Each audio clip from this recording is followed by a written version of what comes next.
అధ్యాయము 37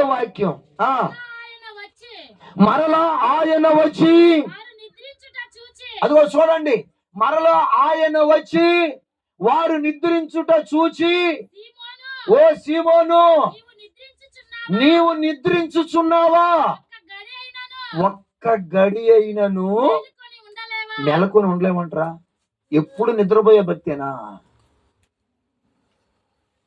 ఈరోజు క్రైస్తవుడు చేసే భక్తి నిద్రపోయే భక్తి చేస్తున్నాడు, మేలుకునే భక్తి చేయట్లా. అందుకని మీకు స్టార్టింగ్ లో చెప్పా, గాయాలు తగలుతున్నా మేలుకోవట్ల కొంతమంది, రోగాలు పాలు అవుతున్నా మేలుకోవట్ల కొంతమంది, శ్రమల పాలు అవుతున్నా మేలుకోవట్ల కొంతమంది, దెబ్బ మీద దెబ్బ తగులుతున్నా మేలుకోవట్ల కొంతమంది, నిద్రపోయే మత్తులో మగడంలో ఉన్నారు, నిద్రపోయే భక్తి చేస్తున్నారు. అందుకని మార్కు సువార్తలో ప్రభు అంటాడు, సీమోను, ఒక్క గడి అయినా మేలుకొని ఉండలేవంటారా? కింద మాట, మీరు శోధనలో ప్రవేశించుకుంటున్నట్లు మెలకువగా ఉండి ప్రార్థన చేయండి. ఈ మాట ప్రభు ఎక్కడ చెప్పాడు? మత్తయి సువార్తలో చెప్పాడు. అదే మాట మార్కు సువార్తలో కూడా చదివాడు. అర్థమైందయ్యా? 2 చోట్ల ఒకే మాట, 2 చోట్ల ఒకే మాట. మార్కు సువార్తలో, మత్తయి సువార్తలో ఒకే మాట. ఏ మాట? మీరు శోధనలో ప్రవేశించుకుంటున్నట్లు మీరు మెలకువ కలిగి ఉండండి.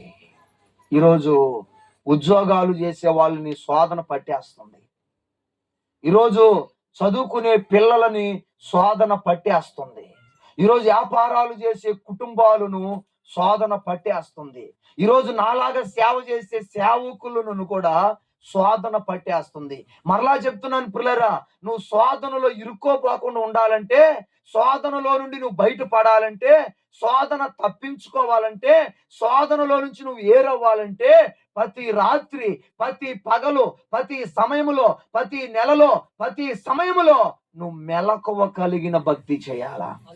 ఏ భక్తి జ్యోతమ్మా? ఏ భక్తి చేస్తున్నావు ఇప్పుడు దాకా? మనం చెప్పండి, ఏ భక్తి చేస్తున్నావు? ఈరోజు కుటుంబాల్లో శోధనలు ఉన్నాయి. ఎందుకున్నాయి? మెలకువ లేని భక్తి చేయటం వలన. ఈరోజు కుటుంబం నిండా శోధనలే. మరలా చెప్తున్నా పిల్లరా, పరీక్ష అనేది నిన్ను మేలుతో నింపుతుంది, శోధన అనేది ప్రాణం తీస్తుంది. అందుకని పొరపాటుగా మనం శోధనలో పడకూడదు, పొరపాటుగా మనం శోధించబడకూడదు. ఈ రోజుల్లో చాలా కుటుంబాలు శోధనలో ఇరుక్కొని పోతున్నారు, శోధనలో చిక్కిపోతున్నారు. ఒక చిన్న వాక్యాన్ని మీకు తెలియపరుస్తాం చూడండి. న్యాయాధిపతుల గ్రంథంలో 16వ అధ్యాయంలో 19వ వాక్యం చదవండి త్వరగా. న్యాయాధిపతుల గ్రంథము 16వ అధ్యాయము 19వ వాక్యం. 19వ వాక్యం.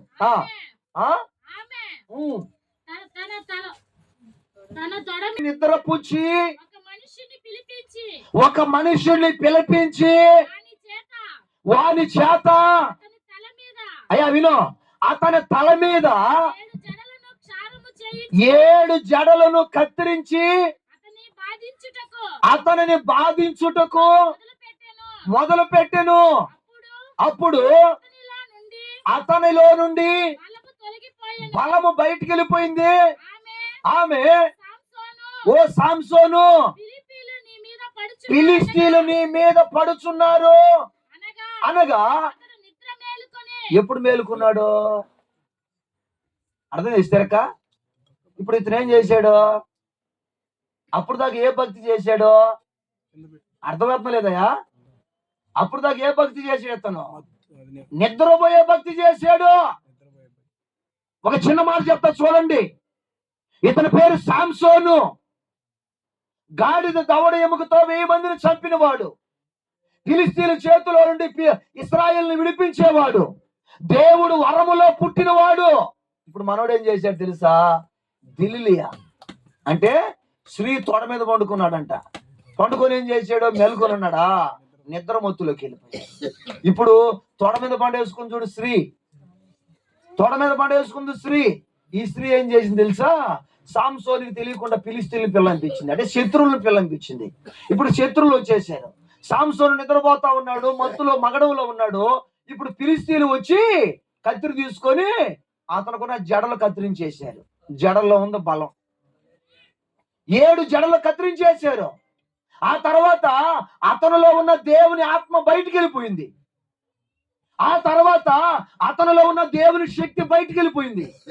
ఆ తర్వాత అతనిలో ఉన్న దేవుని కృప బయటకు వెళ్ళిపోయింది. ఇప్పుడు అంటుంది ఆ స్త్రీ, ఓ సాంసోను, ఓ సాంసోను, శత్రువులు నీ మీదకి వస్తున్నారయ్యా. అప్పుడు మనోడేం చేశాడో? నిద్ర మేలుకున్నాడంట. ఎప్పుడా? కొంతమంది మేలుకుంటారు. ఎప్పుడు మేలుకుంటారా? కాపురాలు కూలిపోయినప్పుడు మేలుకుంటారు, రోగాల్లో పడ్డప్పుడు మేలుకుంటారు, గాయాలు తగిలినప్పుడు మేలుకుంటారు, సాంసోన్ లాగా.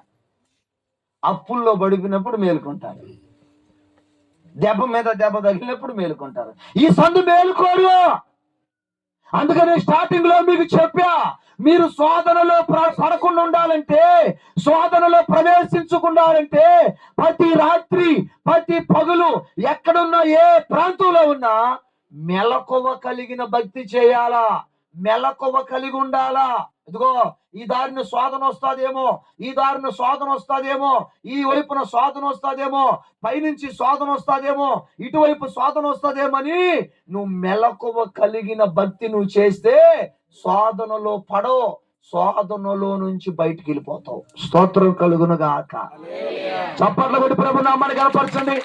పదండి గట్టిగా హల్లెలూయా, హల్లెలూయా, హల్లెలూయా. అమ్మ కవిత